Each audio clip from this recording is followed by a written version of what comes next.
স্বাগত দীপ্তর সন্ধ্যার সংবাদে। আপনাদের সাথে আছি আমি আনোয়ারুল আলম। শুরুতেই জানাবো সংবাদ শিরোনাম। জাকসু নির্বাচনের ভোট শেষে চলছে গণনা। অনিয়মের অভিযোগে ছাত্রদল সমর্থিত ভোট বর্জন। নেপালে পরিস্থিতি নিয়ন্ত্রণের চেষ্টা করছে সেনাবাহিনী। অন্তর্বর্তী সরকারের নেতৃত্ব নিয়ে টানাপোড়েন। এশিয়া কাপে বাংলাদেশের শিরোপা মিশন শুরু আজ। আবুধাবিতে রাত 8:30টায় প্রতিপক্ষ হংকং।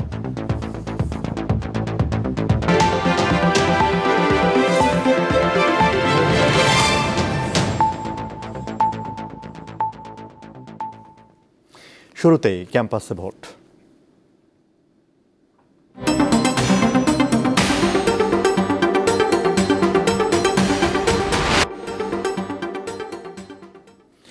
জাহাঙ্গীরনগর বিশ্ববিদ্যালয় কেন্দ্রীয় ছাত্র সংসদ জাকসু নির্বাচনের ভোট শেষে এখন গণনার কাজ চলছে।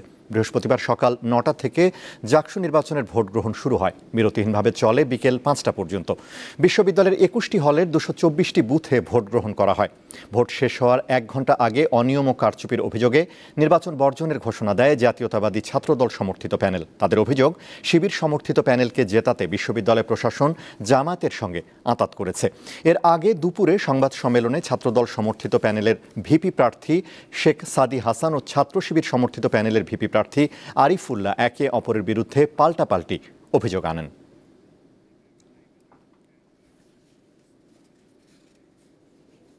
দর্শক, জাহাঙ্গীরনগর বিশ্ববিদ্যালয়ে আছেন সহকর্মী এম এ হালিম। তার কাছে জানবো সবশেষ তথ্য। হালিম, ভোট গণনা কি পর্যায়ে আছে, আর ছাত্রদল সমর্থিত প্যানেল ভোট বর্জন করার পর সাধারণ শিক্ষার্থীদের প্রতিক্রিয়া কি?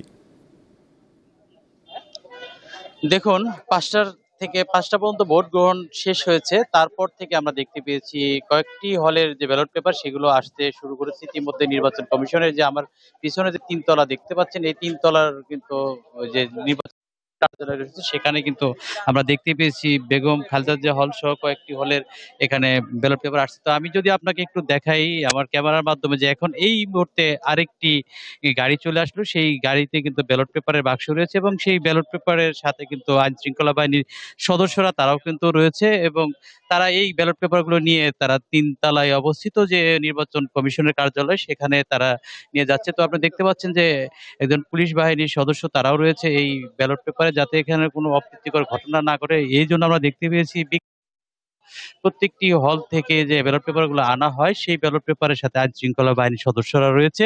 তো এখানে কিন্তু আমি আরেকটি বিষয় জানিয়ে রাখি যে এই জাহাঙ্গীরনগর বিশ্ববিদ্যালয়ের যে 21টি হল, তো 21টি হলের এখানে 10টি হচ্ছে ছাত্রী হল এবং 11টি ছাত্র হল। তো এই 21টি হলের যে ব্যালট পেপার, তো এখানে আস্তে আস্তে একটু সময় লাগবে। তো সময় আসার পরই কিন্তু হয়তো চূড়ান্তভাবে এই গণনাগুলো শুরু হবে। এখন প্রত্যেকটি ব্যালট পেপার বাক্স খোলার প্রস্তুতি নেওয়া হচ্ছে এবং সেই সাথে আরেকটি বিষয়, যেটি বিকালবেলার দিকে যেটি আমরা 4টার দিকে ছাত্রদল সমর্থিত যে প্যানেল তারা কিন্তু বিভিন্ন অনিয়মের অভিযোগে তারা কিন্তু এই নির্বাচন বয়কট করেছে। যদিও এখন পর্যন্ত সাধারণ শিক্ষার্থীরা বা অন্য কাউদের প্রতিক্রিয়া আমরা এখন দেখতে পাইনি। এই মুহূর্তে আসলে কিন্তু এই যে এখন নির্বাচন শেষ হয়েছে সেই নির্বাচনের ব্যালট পেপারগুলো এখানে সময় মতো এখানে আনা এবং এগুলো গণনা দেওয়া, এবং সেই বিষয়গুলো নিয়ে কিন্তু আমরা দেখতে পেয়েছি ব্যাপক এখানে আইন শৃঙ্খলা বাহিনীর সদস্যরা এখানে নিয়োজিত রয়েছে যাতে কোনো অপ্রীতিকর ঘটনা না ঘটে। সব মিলিয়ে কিন্তু এখন যে একটি প্রতীক্ষা, এখন যে কখন আসলে এই নির্বাচনে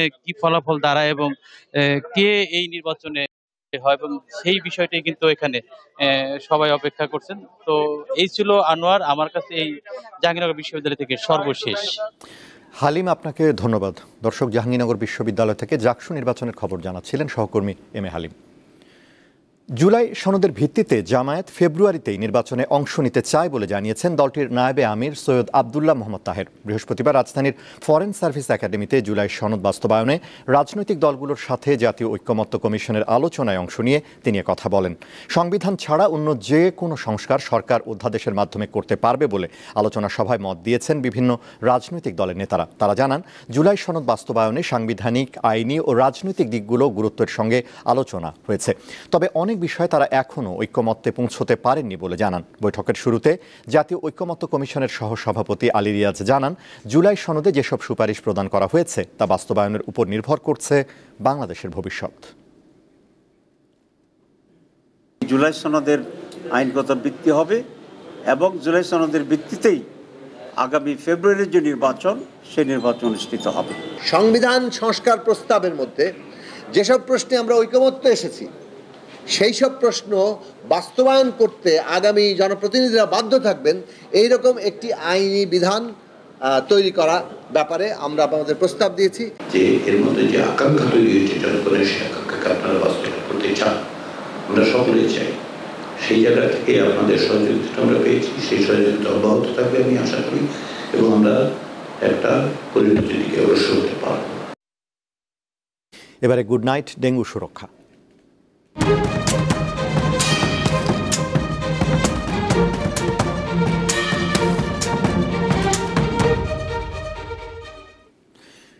ডেঙ্গু প্রতিরোধের মূল উপায় এডিস মশা নিয়ন্ত্রণ, কিন্তু রাজধানী সহ সারা দেশে কার্যক্রম প্রশ্নবিদ্ধ।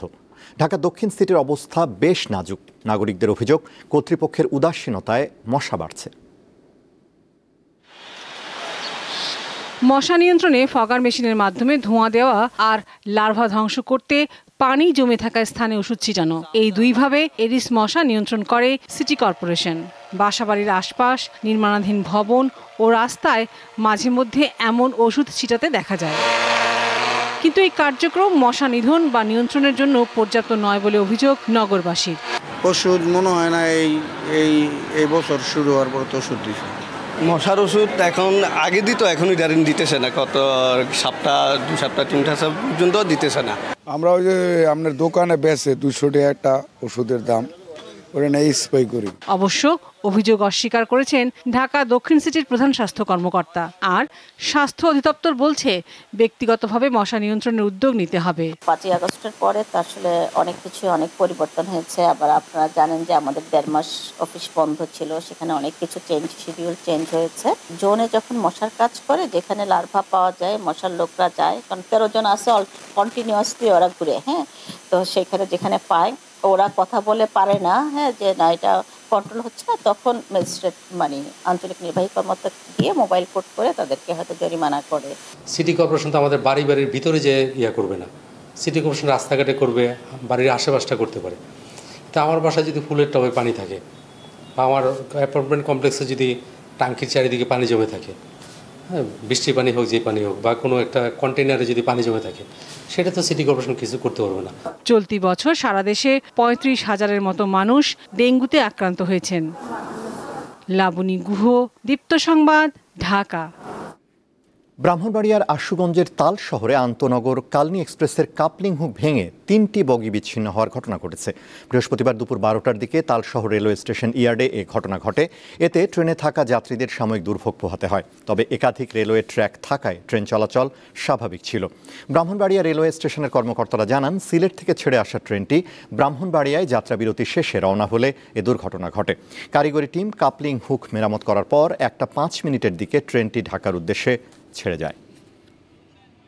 বাগেরহাটে 4টি সংসদীয় আসন বহাল রাখার দাবিতে দ্বিতীয় দিনের মতো হরতাল চলছে। বৃহস্পতিবার সকাল থেকে জেলার সড়কগুলোতে আগুন জ্বালিয়ে ও সড়কে গাছের গুঁড়ি ফেলে অবরোধ করে বিএনপি, জামায়াত সহ সর্বদলীয় সম্মিলিত কমিটির নেতাকর্মীরা। কমিটির দাবি, জেলার 9টি উপজেলার বিভিন্ন সড়কের অন্তত 2 শতাধিক স্থানে নেতাকর্মী ও স্থানীয়রা অবস্থান নেন।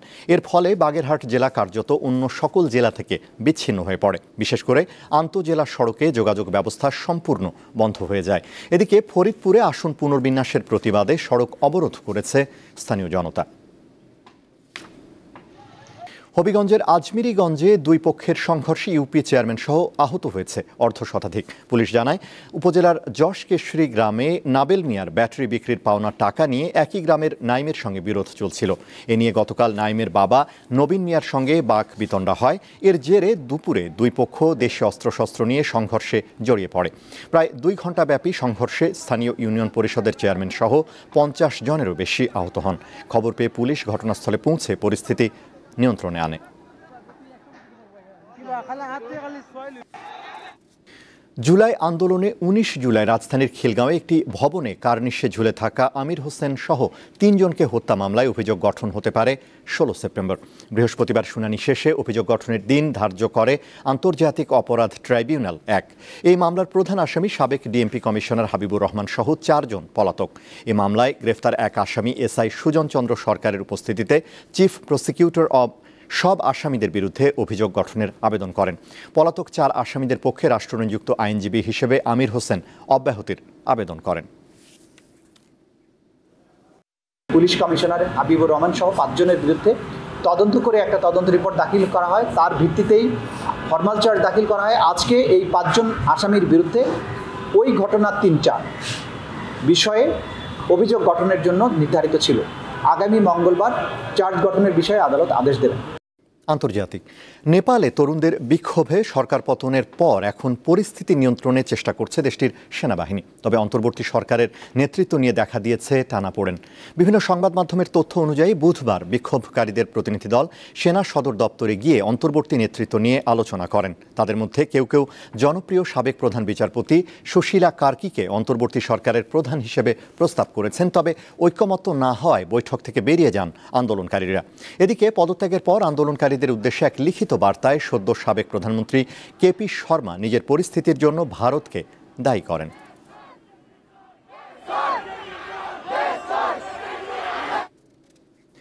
3 দিন হোটেলবন্দি থাকার পর নেপাল থেকে বিশেষ বিমানে দেশে ফিরেছে বাংলাদেশ ফুটবল দল।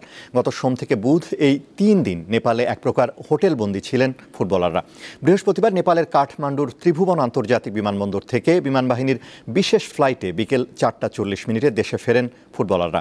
বাংলাদেশ নেপাল ম্যাচ কাভার করতে যাওয়া সাংবাদিকেরাও ছিলেন একই ফ্লাইটে।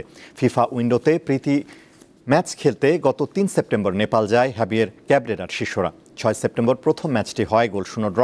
9 সেপ্টেম্বর দ্বিতীয় ম্যাচ হওয়ার কথা থাকলেও নিরাপত্তার কারণে তা স্থগিত করা হয়।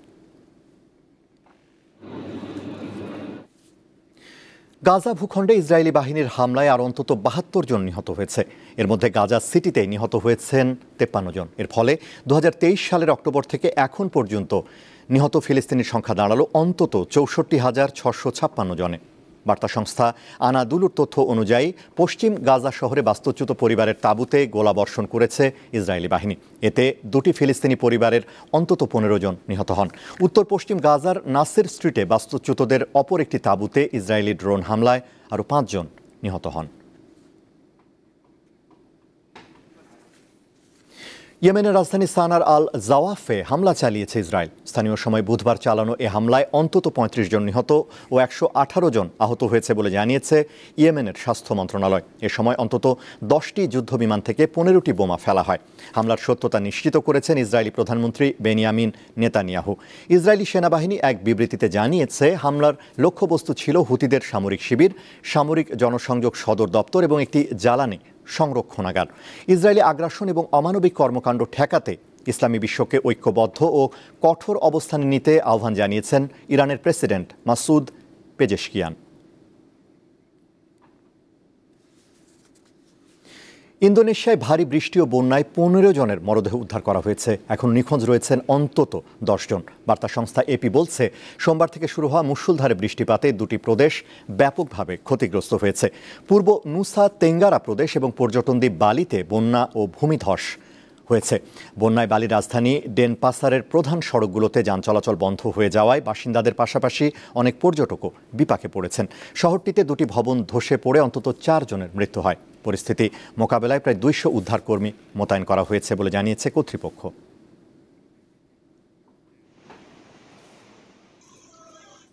ক্রিকেট এশিয়া কাপের ট্রফি জয়ের মিশনে আজ হংকংয়ের বিপক্ষে মাঠে নামছে বাংলাদেশ। আবুধাবিতে বি গ্রুপের এই ম্যাচ শুরু হবে রাত 8:30টায়। 3 বার এশিয়া কাপের ফাইনালে উঠেও শিরোপা জিততে না পারার আক্ষেপ ঘোচাতে চায় লিটন দাসের দল।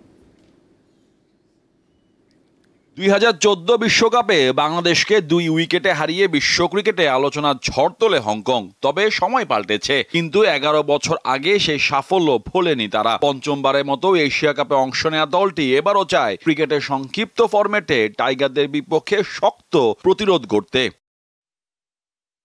দলের নেতৃত্বে থাকা পাকিস্তানি বংশোদ্ভূত অলরাউন্ডার ইয়াসি মোর্তুজা এখন পর্যন্ত দেশের হয়ে 63টি টি20 ম্যাচে রান করেছেন 746, পাশাপাশি শিকার করেছেন 70টি উইকেট। দলটিতে আছেন টি20 টুর্নামেন্টের ইতিহাসে সেঞ্চুরি করা দ্বিতীয় ব্যাটার বাবর হায়াত। এছাড়াও পাকিস্তানি বংশোদ্ভূত জিসান আলী, নিজাকত খানের পাশাপাশি 5 ভারতীয় বংশোদ্ভূত আংশুমান রথ, আয়ুষ শুক্লা ও কিঞ্চিত শাহের মতো ক্রিকেটাররা। পচা শামুকে পা কাটতে চায় না টিম বাংলাদেশ, তাই বেশ সাবধানী লিটন দাসের দল। 2012, 16 এবং 18-তে এশিয়া কাপে ফাইনালে উঠেও শিরোপা ছুঁয়ে দেখা হয়নি। এবার অধরা ট্রফিটা নিজেদের করে নিতে চায় টাইগাররা। সবশেষ 3টি টি-20 ফরম্যাটে দ্বিপাক্ষিক সিরিজে পাকিস্তান, শ্রীলঙ্কা ও নেদারল্যান্ডসকে হারিয়েছে বাংলাদেশ। শেষ 10 ম্যাচে 6টিতে জিতেছে লিটন দাসের দল, হেরেছে 4টি।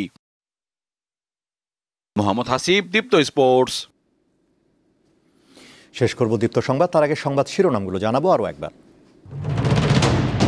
জাকসু নির্বাচনের ভোট শেষে চলছে গণনা, অনিয়মের অভিযোগে ছাত্রদল সমর্থিতদের ভোট বর্জন। নেপালে পরিস্থিতি নিয়ন্ত্রণের চেষ্টা করছে সেনাবাহিনী, অন্তর্বর্তী সরকারের নেতৃত্ব নিয়ে টানাপোড়েন। এশিয়া কাপে বাংলাদেশের শিরোপা মিশন শুরু আজ, আবুধাবিতে রাত 8:30টায় প্রতিপক্ষ হংকং।